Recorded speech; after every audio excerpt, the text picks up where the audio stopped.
And welcome back to the justice channel. तो भाई आज के एपिसोड में जो सलमान की क्लास थी वो एकदम फुल ऑफ बायसनेस की क्लास थी। मतलब उसकी शक्ल से ही लग रहा था कि वो बिल्कुल इंटरेस्टेड नहीं है इस शो को होस्ट करने में या इन लोगों की बातें सुनने में। आया, टास्क करवाया और निकल गया।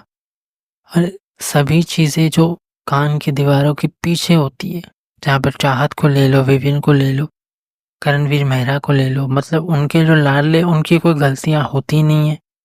उनकी कोई चीज़ें ऐसी जो वो चीज़ें सुनाओ ना जो एक्चुअल में बैक पिचिंग थी, ठीक है? वो चीज़ें तो आपको सुनानी नहीं है, बाकी सारी चीज़ें सुनानी है।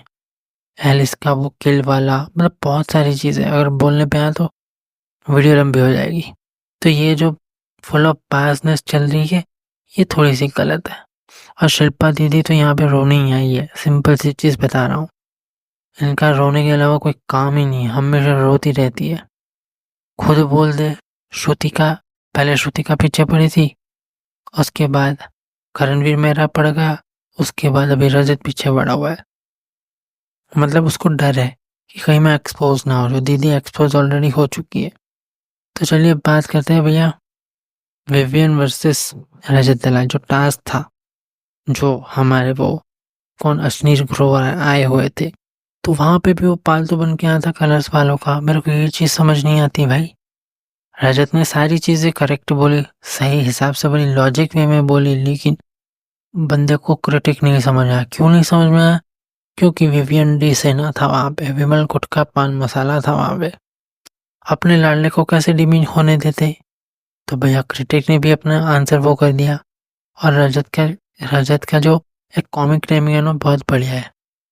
जब अश्नीर आके बोलता है उसको कि भाई अच्छा है तू बाहर नहीं था, वरना तो तू मेरा गला पकड़ लेता अगर तेरे पैसे में नहीं लौटा था। ऐसी कुछ लाइन बोली थी। तो ये जो चीज़ें ना हमको साफ साफ दिखाई देती है कि कहाँ पे बायसनेस चल रही है, और ये सारी चीज़ें दिख के आती है। और वहाँ पे ईशा और एलिस ये अपने आप को इतना सुपीरियर समझते हैं। हम तो ऐसे नहीं थे भैया, हम तो बैक पिचिंग नहीं करते। अरे दीदी, तुमने जितनी बैक पिचिंग सीजन में की ना, इतने 18 सीजनों में किसी ने नहीं की। अगर क्लिप काट काट के दिखाई दे तो पूरा मूवी बन जाए इसके ऊपर, और एलिस को भी पता चल जाए कि अविनाश और ईसा उसकी पीठ पीछे कौन सी बातें रगड़ रहे थे। तो इन तीनों का तो नटबंधन भी हो जाए।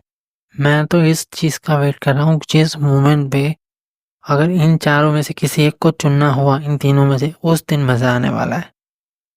ये चीज़ मज़ेदार है।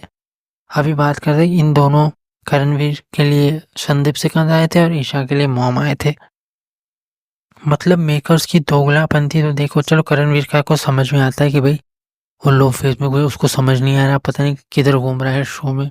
सुबह अंडे वो खाता है, जिम करता है, फिर सो जाता है, उसका यही चल रहा है, कंफ्यूज सा घूम रहा है।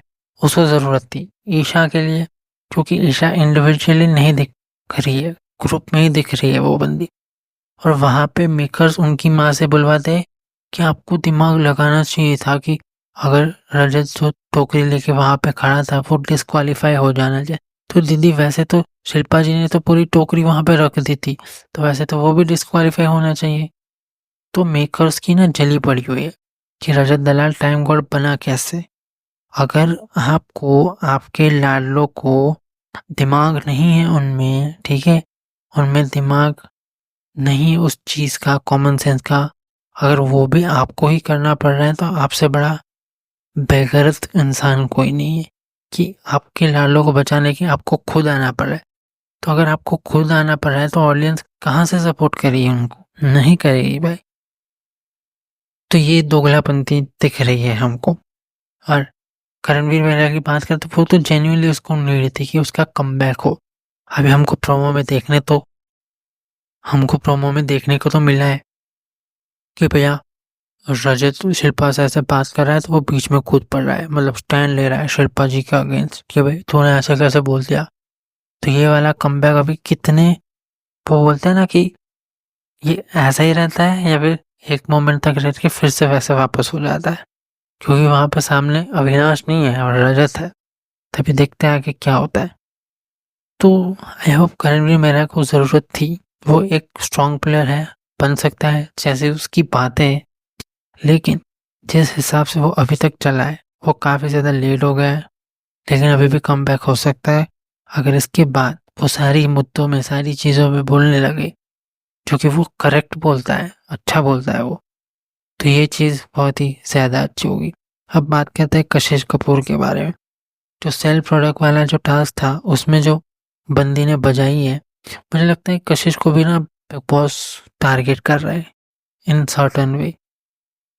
उसको अपना ओपिनियन नहीं देने दे रहे, उसको एक चीज़ पे एक चीज़ पे टिकल किया जा रहा है कि भाई तू पैसे लेके भाग गई थी, उससे वो डिमोटिवेट हो रही है। लेकिन एक चीज़ है यार, ऑब्वियसली कोई भी ऐसा होगा, एक ही चीज़ को बार बार पोक करोगे तो वो डिमोटिवेट होगा। लेकिन यहाँ पे जो विनाश की और ईशा की जो बजाई है कशिश ने, लेफ्ट राइट सेंटर कॉर्नर, वो बहुत ही बढ़िया था। इतना डिमोटिवेट होने के बाद भी वो बंदी अच्छे से बोल रही है। तभी आगे प्रोमो में देखते भी रजत वर्सेस ऑल वाला सीन हो गया है, तो आगे कैसा होता है तभी देखते हैं। कितना लाडलो को सपोर्ट करते हैं भाई साहब, कब तक करेंगे। लेकिन एक बात तो सामने आ गई, रजत दलाल टाइम गॉड बनते ही मेकर्स की चली पड़ी है भाई साहब, जब बन कैसे गया। सो या आज के लिए इतना ही। To subscribe my channel for latest update. Thank you.